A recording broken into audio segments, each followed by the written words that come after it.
Thank you for watching NMH at 1, where we highlight the news-making headlines in the land of the brave and beyond, ranging from current affairs, community stories, sports, and economic news.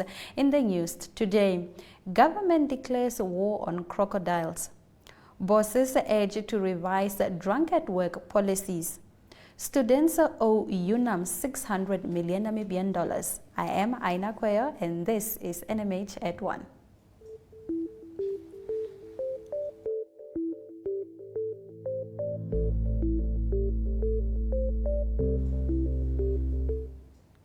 NAMCO Acting Managing Director Lionel Matthews, who assumed his duty yesterday, says he will be briefed today about the situation at the National Oil Company and his exact term of reference. He was ushered in following the suspension of Ims Mulunga last week. Matthews is appointed on a 6-month contract. Remember to engage with these stories on our social media platforms throughout the entire broadcast. The visual news coming up after the break.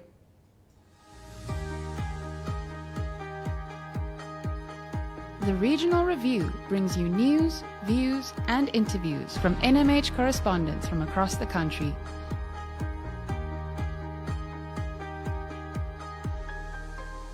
If you would like to feature your brand or campaign on this platform, contact regional@synergy.com.na.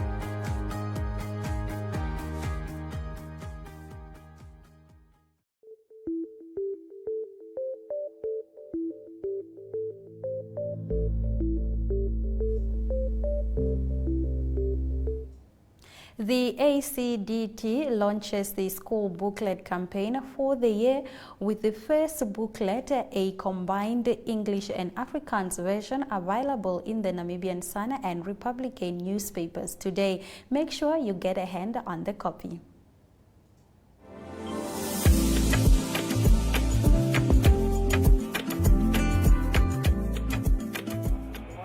We're extremely excited to announce the relaunch of our 2023 education project with the African Child Development Trust. We will be distributing with our newspapers, with the Namibian Sun and Republican. There will be free inserts in most of our newspapers. Please look out for them. There will be books for pre-primary school children and children in ECDs. So please go get your newspapers for this year's books. We are extremely grateful for our sponsorships for the 2023 education project. For this year so far, we have on board Capricorn Foundation, First Round Foundation from FNB, as well as Powerline Africa in collaboration with the Ministry of Education. We're extremely grateful for all of these sponsors coming on board with this project. They're helping us reach children across the country in ECD centres and pre-primary schools to ensure they receive quality educational materials throughout this year. We look forward to more partners coming on board in the future. My name is Maggie Mbako, and I'm one of the trustees of African Child Development Trust. The trust was created to assist with education in this country. We believe it's very important to build a strong foundation so that we have lesser pieces to put together at the later stage. The challenges that we have now, whether it's being unemployment, whether it is school dropouts, whether it's a high rate of failures, is because of the foundation that was challenged, that was not built strongly enough at the very beginning. That's why we need more friends in education, more private sectors to really hold hands and assist the government, because government alone cannot succeed in addressing the education needs in our country. So I'm therefore inviting everybody, all the private sectors, individuals, to come on board and really partner with ACDT in making sure that we address the education, especially at the ground level. I think it's important for us, but also for Namibia, is that what we have seen in the past years and previous years is that we have seen the difference what we could do as Namibia Media Holdings to make sure that that education continues. We started this project when in a very difficult time, in the COVID time, and we have seen we really could make a difference. And And it was so exciting to see that even with the team, everyone got excited, so everyone loved it to work on the booklets. And when we handed out the booklets and we saw the smiles on the faces of the kids, that was just amazing. The African Child Development Trust helps me to learn. Im gesamten Namibia helfen sie und machen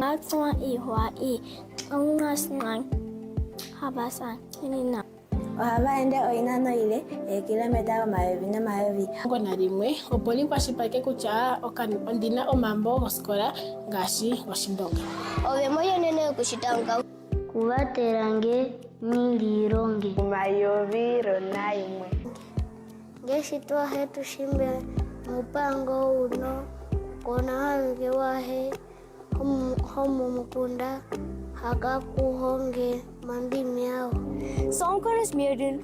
Let's take education to the regions. Let's build a brighter future for Namibia.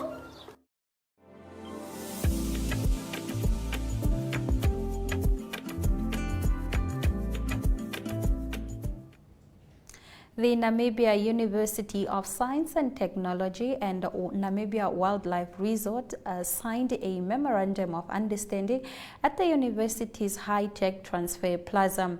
This agreement outlines a cooperative program between NASDA and NWR that includes professional development for both institutions, staff curriculum development, hosting of NAS students for work integrated learning, research and second and sharing of research facility. Junior Kapofi reports.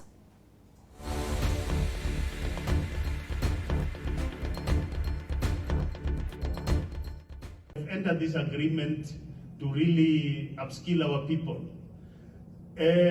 Monetary value is important, or monetary remuneration is important. But if you impart skills to your people, you have done a wonderful thing.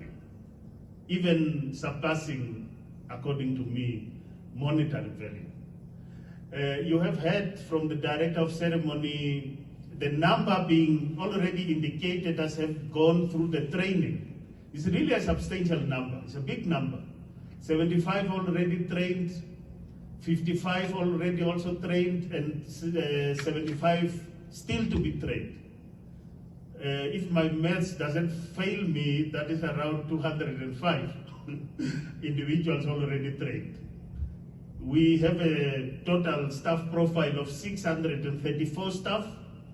If you say 205 already trained out of the total staff is a significant number, which is really very good, and therefore we have done something to our people, and that really makes me very happy. And we won't stop. We will continue with this collaboration, and it must not stop.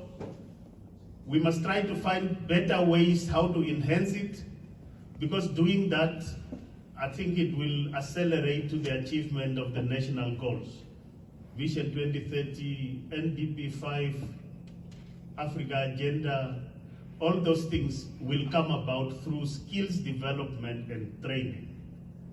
And for the fact that you have two institutions, one having a distinctive competency in applied research, basically applied research and theoretical research, and as well as then NWR having a competency in, I can say, real life business management practice.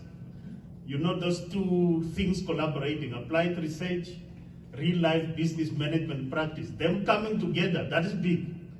That is big. That is how solutions will actually come about in Namibia. And for that, really, I'm very, very happy with this agreement, and we will continue with it.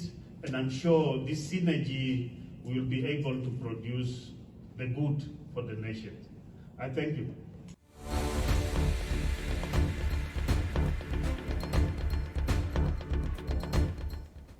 Namibia wants to sell more diamonds on its own. An update on this follows after the break in our newspaper review segment. My.NA Property Show provides viewers with the best in-class content, engaging interviews, as well as a showcase of the latest property-related products and services. If you would like to feature your brand or your campaign on this platform, contact My.NA at synergy.com.na. My.NA Properties, more than just a roof over your head.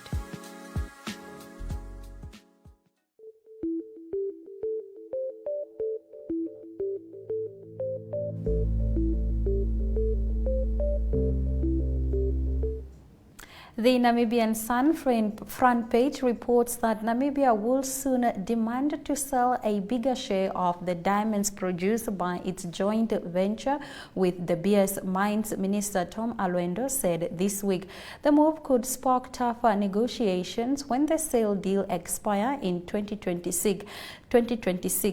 Namibia currently only sells 15% of the total diamond mined, while the remaining 85% is thrown into a pot it sells together with other diamond mines in other countries. Our view is that we should increase the revenue that we get. It's not revenue in terms of production. How much production can we take and sell ourselves instead of selling everything in a pot? Alwendo said on the sidelines on an engagement with his Angolan counterpart Diamante de Azevedo. While Namibia is content with its current agreement with De Beers, the same would not be necessary follows through in 2026, the minister said. On page 3, the Environment Ministry is currently working on practical and innovative preventative measures against crocodile threats. This includes setting up crocodile enclosures and the provision of water to communities, Ministry spokesperson Romeo Muyunda said.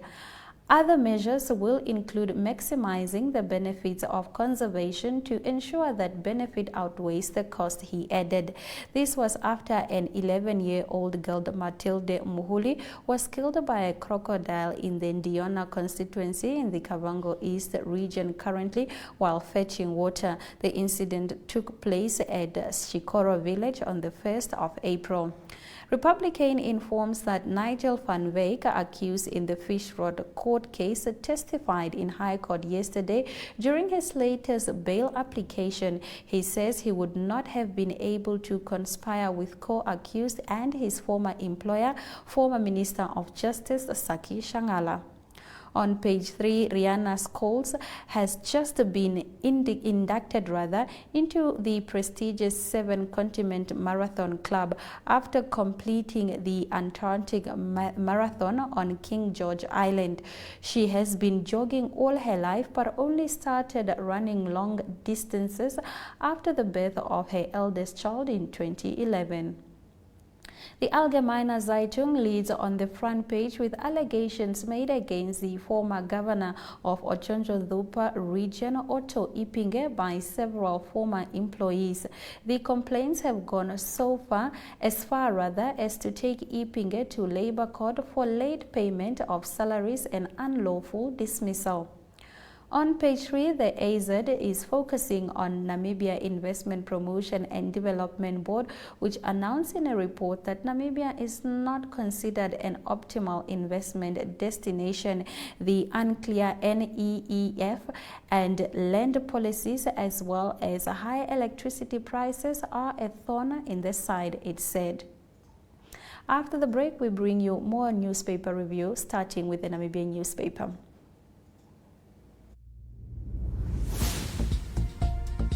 Sunset News is a daily news show focusing on national headlines as well as international news. If you'd like to feature your brand or campaign on this platform, please contact sunset@synergy.com.na. Sunset News. Don't end your day without us.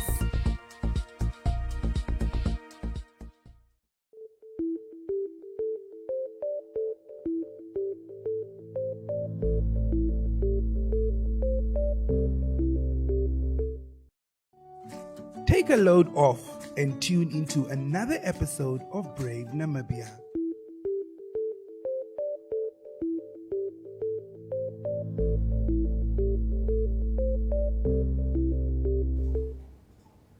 The Namibian newspaper reports that employees need to revise their alcohol policies following a court ruling in Namibia, which saw an employee who has been dismissed for alleged drunkenness ordered to return to work and receive a back pay of 65,000 Namibian dollars. Furniture retail BS dismissed Johannes Hwaseb in August 2020, citing the company's zero-tolerance policy on alcohol. However, a labor court ruling in September last year questioned this policy, stating it cannot be an absolute rule that trumps the rights of an employee. Now, moving on to our next story on page 3, Daure's Councillor Kennedy Hwaseb has added to calls to set up a lithium factory at Uis in the Irongo region. I will also move a motion in the National Council maybe next week to discuss lithium mining and see whether we can have factories or the processing of raw materials in the country, he told the Namibian yesterday. Lithium, which is used in electric vehicle batteries, is at the center of a global scramble. To fight climate change, more countries are requiring automakers to produce electric cars, sending prices soaring for a mineral of which the production is dominated by China. On New Era, it reported on page 1 that the University of Namibia is battling to recover millions of dollars in outstanding student debt, which stands at a gigantic 617 million Namibian dollars. Unam spokesperson Simon Namesho told New Era this amount is owed by registered students who are still pursuing their studies. This year, over 25,746 students have registered with the institution. Registered students who are funded by Namibia Students Financial Assistance Fund make up about 68% of the university's total student population. On the other hand, 166 million Namibian dollars is owed by the students who are no longer registered with the university, he noted. Now, the Ministry of Higher Education has allocated 3.8 billion Namibian dollars in this year's budget. On page 3, Landless People's Movement Branch Secretary at Ochuarongo, Sebastian Gaiteb, has labeled the operations at the Ochuarongo municipality as that of a secret organization. Gaiteb, who serves as a local authority councillor and a member of management committee of that municipality, at a recent media conference alleged that the municipality is secretive in its dealing, charging that illegal activities are suspected to be happening there. Worse, the institution is so secretive that even me as a councillor, I cannot find answers to several concerns affecting this town, he said. Now we move over to Market Watch.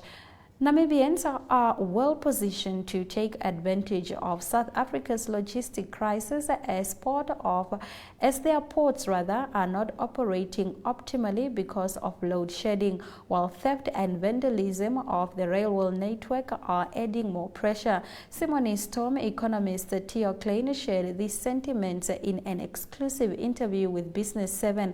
According to Klein, more landlocked southern African countries are transporting their cargo to Namibia, which is recorded as an import, but most likely we are just exporting for them. According to Namibia Statistic Agency, Namibia's exports earnings stood at 8.1 billion Namibian dollars in February 2023 compared to 7.8 billion Namibian dollars recorded in January 2023, an increase of 3.8%. Now, Fin24 reported that challenges at the Cape Town port continue to frustrate stone fruit farmers and exporters, causing some to consider shutting down their operations, according to an industry body Hardgrow. Now, South Africa's unstable power is scaring investors. More on this when we return with economic news.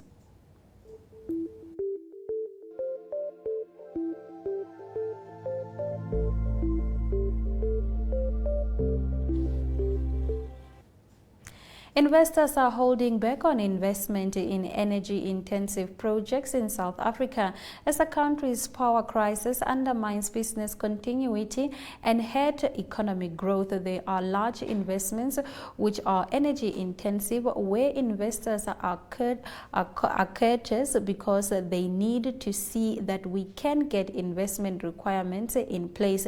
Minister of Trade, Industry and Competition Ibrahim Patel said, so they are anticipating that we need to be able over the next 2 years or 3 to resolve the energy crisis. Patel was speaking ahead of the country's 5th investment conference due to take place in Johannesburg on the 13th of April.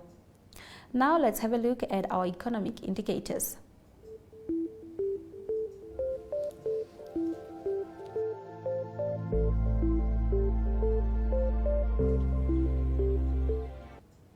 $1 will cost 18 Namibian dollars and 37 cents, while 1 British pound translates to 22 Namibian dollars and 84 cents. Most of the stock prices on Namibia stock remain unchanged except for the First Rain Namibia Limited and Oryx Property Limited. Overall index is up by 1.63%, while the local index went up by 0.01%. Gold is valued at 2,002 US dollars, while Brent crude oil is valued at 85 US dollars and 66 cents per barrel. After the break, we take a look at the Thabo Bester and Dr. Nandipa Magudumana story.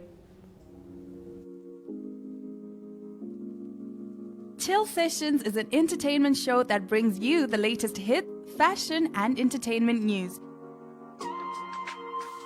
If you would like to feature your brand or campaign on this platform, contact chill@synergy.com.na. Chill Sessions, bringing art and entertainment to the people.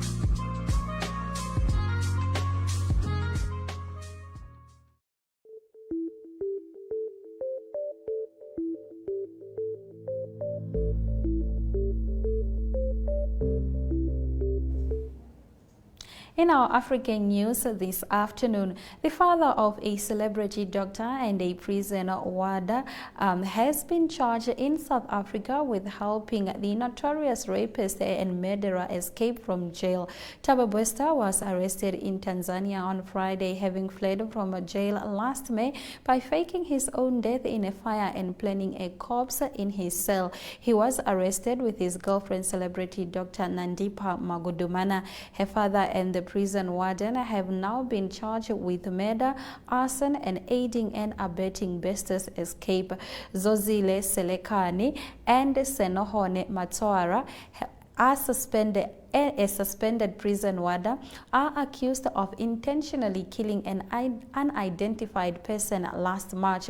The two men appeared in a magistrate court in South Africa's city of Bloemfontein. They were not asked to plead and no further details were given of the charges.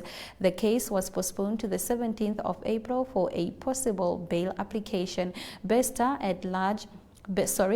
was at large for a year after it was thought he had died in a fire in his prison cell in Bloemfontein. A manhunt was launched last month after a new post-mortem investigation revealed the body was not his, and the celebrity doctor are now under heavy police guard at a prison in Tanzania's Arusha. We take a look at our international news after the break. Stay with us.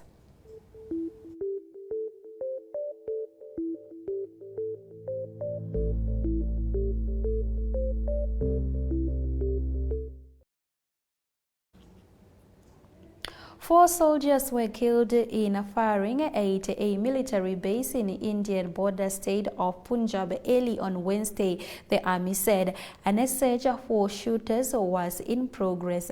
An unknown number of shooters were at large at the base in Bathinda city, a defense source told Reuters, declining to be named after citing the sensitivity of the matter. 4 soldiers succumbed to gunshot injuries sustained during the firing incident, which took place in the early hours on Wednesday morning. We take a look at our local sports shortly after the break.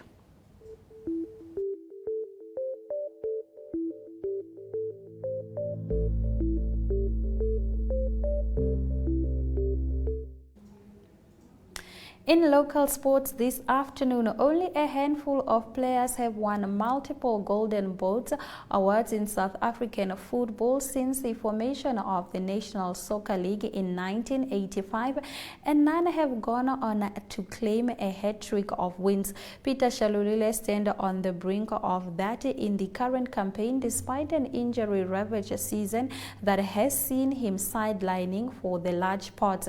He currently has 11 goals for champion Mamelodi Sundown, one more than SuperSports United Bradley Grebler, who will hope to chase him down in the remaining fixture.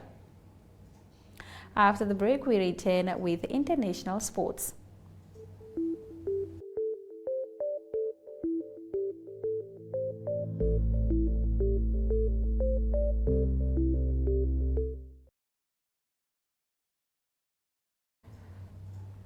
Let's get into our local sports now. Middle fielder Keegan Bouchman will return to training at Amazulu on Wednesday, club officials have said, just weeks after he was told he was no longer needed at the club.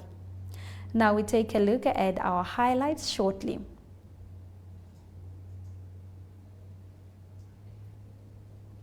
The father of a celebrity doctor and a prison warden has been charged in South Africa with helping a notorious rapist and murderer escape from jail.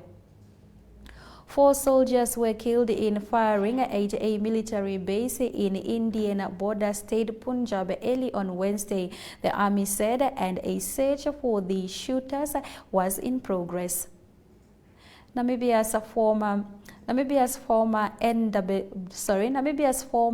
WBO global super featherweight champion Jeremiah Nakathila remains calm and has warned his opponents that he is no longer a newcomer. Now, those has been our highlights for today's broadcast. Remember to tune in every weekday at 1 to spend your lunch hour with NMH at 1, catching up on the latest news in Namibia, Africa, and the world, ranging from current affairs, sports, economic news, and international headlines. From all of us in studio, have a lovely Wednesday.